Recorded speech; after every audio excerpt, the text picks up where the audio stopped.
record this. All right. So we're going to now look at the specific mechanisms for live migration, both pre-copy and post-copy. So again, a quick overview.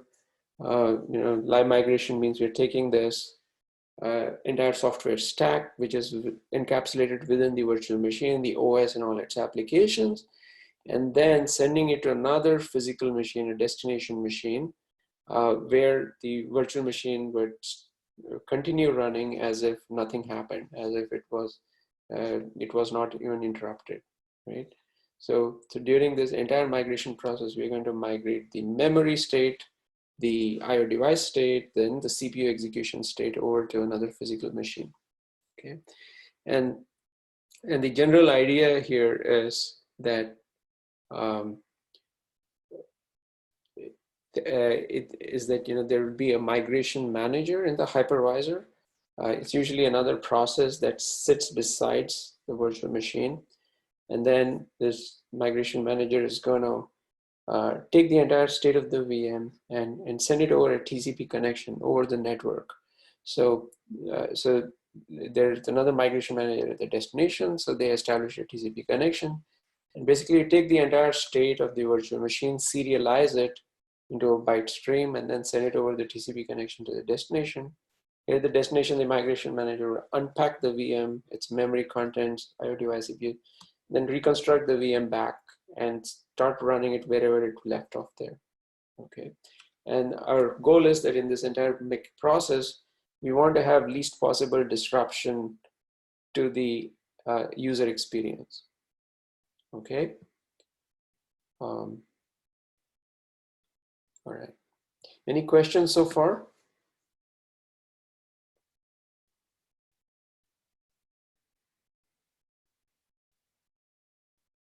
Okay, so again, so just like there are three different resources: CPU, memory, and IO. So when we migrate a VM, we have to migrate CPU, memory, and IO resources. Okay. So we're going to discuss how each of these resources is migrated, but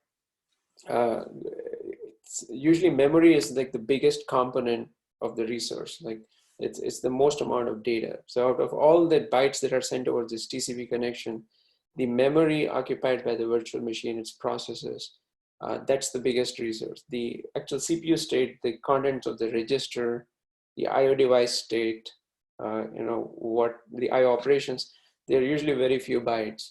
So they don't take much time to transfer. So how different techniques differ from each other depends upon how the memory device transfer differs. So we're going to look at how that's performed. Okay. So this live migration approach is supported these days in all major hypervisors. There's Xen, there's KVM, like I mentioned, VMware has live migration as well. It's one of the biggest selling points. So the migration manager process that I mentioned earlier, they have there's a corresponding migration manager in different hypervisors. So in Xen platforms, it's called XenD or XenDaemon. And in KVM platform, there's a process called QEMU. It's a hypervisor emulator that has a long history. It was used for other things and then repurposed for virtual machines. So, but the generic mechanisms that we're going to discuss are very independent. All hypervisors, you pretty much use the same techniques. Okay. So why would we want to move a VM? VM is happily running on one physical machine. Why do you want to move it to another physical machine? Well, there are many good reasons. You might want to do some load balancing. For example, in a cluster of many machines, some machines may be overloaded, some are lightly loaded, so you want to spread the load out. So you can take some VMs from the heavily loaded machine, move it to lightly loaded machine. Right? And you can do this all the time to keep all the machines equally occupied. Sometimes, and again, this is a big use case, server maintenance. You want to shut down a machine for hardware upgrades. If you did not have live migration, then what would that mean? If you're running 100 VMs on a physical machine, all the VMs would have to shut down, which means all the users would be affected. Instead, you can use live migration to move those VMs over to another physical machine, and then you can shut down the original machine and then do the maintenance and then bring the VMs back. So, and finally, energy savings versus load balancing. Energy savings is that all your machines are very lightly loaded. So you think, oh well, I could move all these VMs onto fewer machines and shut down the other machines to save power, right? So you can consolidate your VMs on fewer physical machines and save power by shutting off some physical machines. So that's another big reason where live migration can be useful. So, and why does it have to be live? So that user does not experience any disruption. If you have network connections going into the VM, you want to keep those connections alive. You don't want them to break the connections. And if you have been like running some simulations for a long time or some extensive computation for like hours and hours, you don't want to like lose all that work by having to shut down your VM. So liveness is a really important aspect in migration. And why do you have to migrate VMs? Why can't you migrate individual processes? Like I mentioned earlier, process migration has been extensively studied in the past, but process migration is very hard because processes have a lot of state buried inside the operating system. So when you're migrating a process, you also have to extract all the state from the OS, like file descriptors, network sockets, inter-process communication, shared memory, all that stuff, and then migrate all that over. And that's very messy. It's not clean. It's not easy. So process migration is something people want to do all the time, but there's no clean solution even today.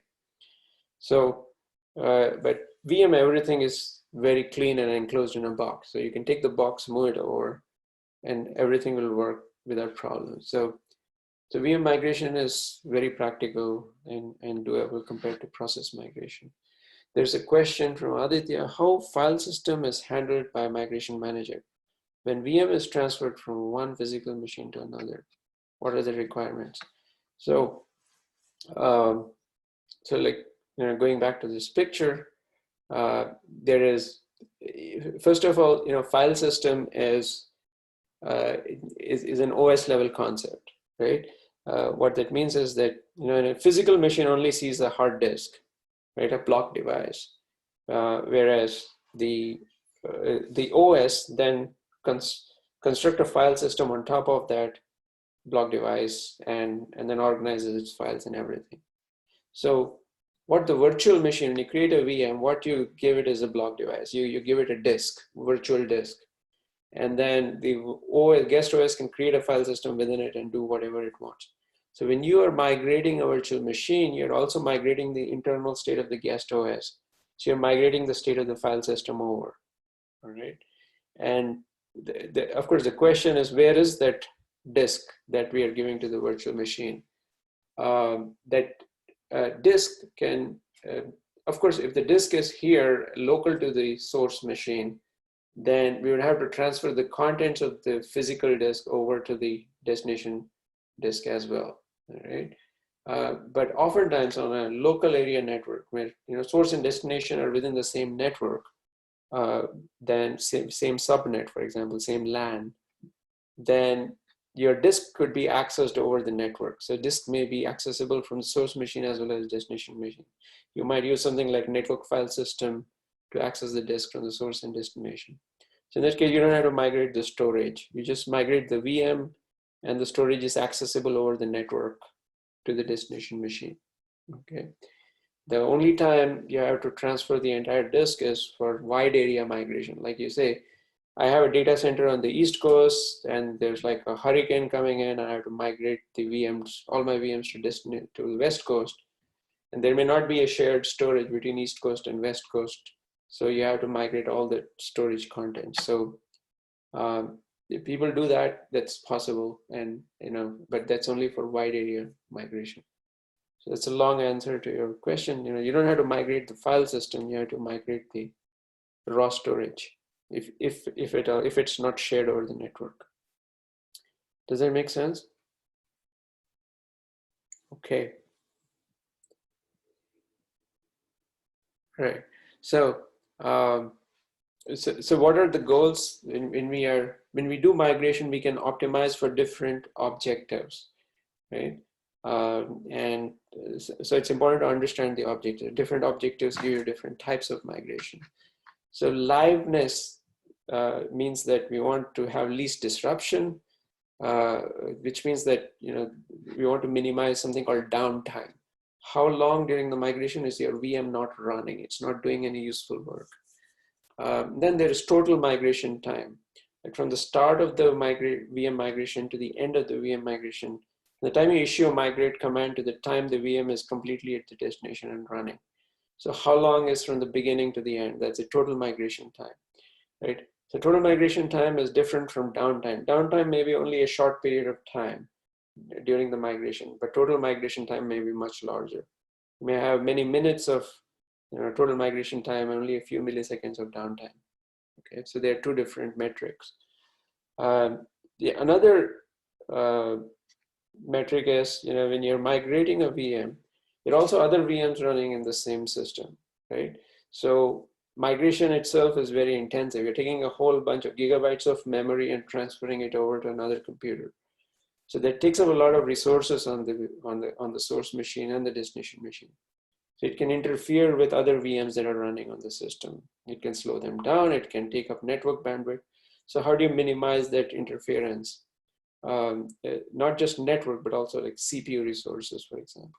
So last two bullets are kind of related here. You want to minimize network activity, meaning effect on other physical machines in the network, and also effect on other VMs that are at the source or destination. So these are all different goals, and if you if you optimize for one metric, other metrics may suffer. Right? We'll see some of these trade-offs. So we will start with some extreme cases, and then we will go on to the specific techniques, pre-copy and post-copy. So if you didn't worry about liveness, right? If your goal out of all these metrics that we talked, let's say that our goal was to reduce the total migration time, to keep it as low as possible. That is from the start to the finish, we want it to be as little as possible, okay? So the best you can do is something called pure stop and copy, right? What does that mean? It means that, let's say that you say migrate a VM, then we first freeze the VM at the source. Freeze means like stop whatever it's doing. We don't shut down the VM. We kind of take we ask it to stop executing, okay? We pause the VM. And then once it's paused, we immediately copy all the memory contents over to the destination machine, okay? So like I mentioned, memory copying is the biggest part of the biggest overhead in data transfer for live migration. So so here, of course, this is not live, but we still need to copy the memory to the destination. And once everything is done, transferred over, then we restart the VM at the destination. We set up the CPU state, IO state, and we restart the VM where it left off from the source. So we can keep the total migration time as minimum as possible, right? Just the amount of time it takes to transfer all the state of the VM. But during this entire time, the VM is not running. It means it has a very long downtime. So for pure stop and copy, your total migration time is the same as downtime, right? Because you paused the VM at the beginning and then you resumed it only when the entire transfer was done. So this is, you might transfer the VM in like a minute or 2 minutes or maybe 5 minutes, but during the entire time, the VM is not running. So if your user was interacting with the VM for like a few minutes, they can't interact with it, and then they might lose network connections and so forth. So pure stop and copy will give you minimal total migration time, but then that will be the same as downtime. And from downtime perspective, that may be very large. Okay, so downtime may be unacceptable.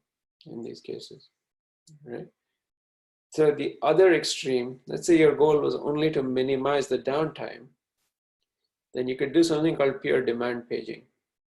What does that mean? So as before, we can freeze the VM at the source. So we again freeze the VM at the source, the first thing we do, all right? But then instead of copying the memory first, what we're going to do is copy the minimal execution state of the process. What does that mean? The program counter, the instruction pointer, the registers, and any little bit of memory that's not that you on which you can't do page fault, non-pageable memory that can be swapped out.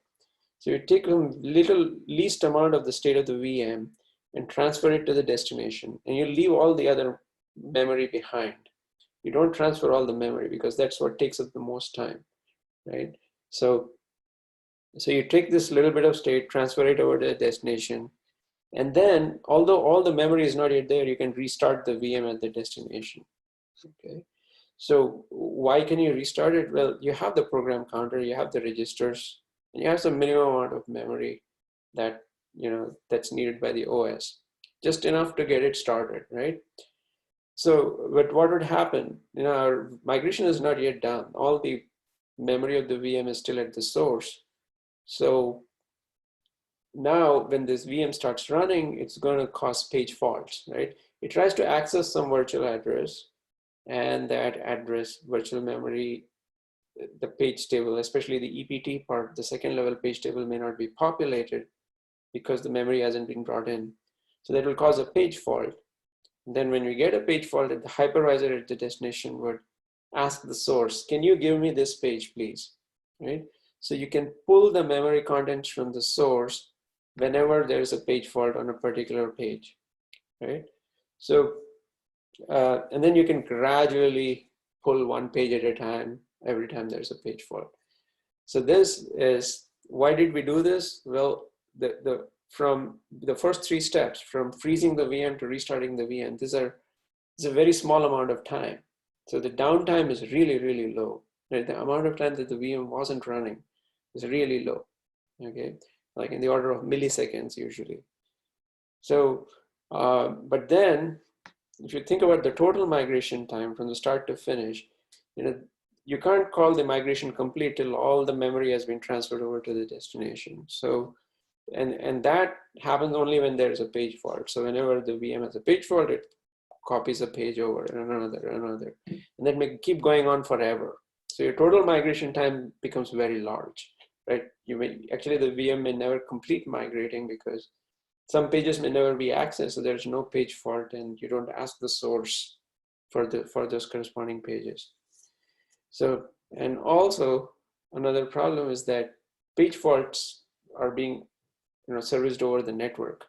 Like you have a page fault on the VM as a destination, you have to ask the source and then get the page back over the network. So that's going to slow down the page fault servicing time. So the warm-up phase, like the time for the VM to start running at full speed, there's a huge cold start penalty. When you move the VM to the destination using pure demand paging, there's a huge cold start penalty. It has to get enough pages through page faults that it can then continue executing without additional page faults. So that's why I said these are two extremes. In one case, you get a very small total migration time, but your downtime is as large as it can get. In the other case, you get a very small downtime, but then your total migration time is indefinite. You don't know when all the memory pages will be copied over. Okay, so we will keep these in mind, these two extremes of VM migration. In the next class, we're going to look at how we improve upon these. So from these two techniques, we can derive pre-copy and post-copy migration.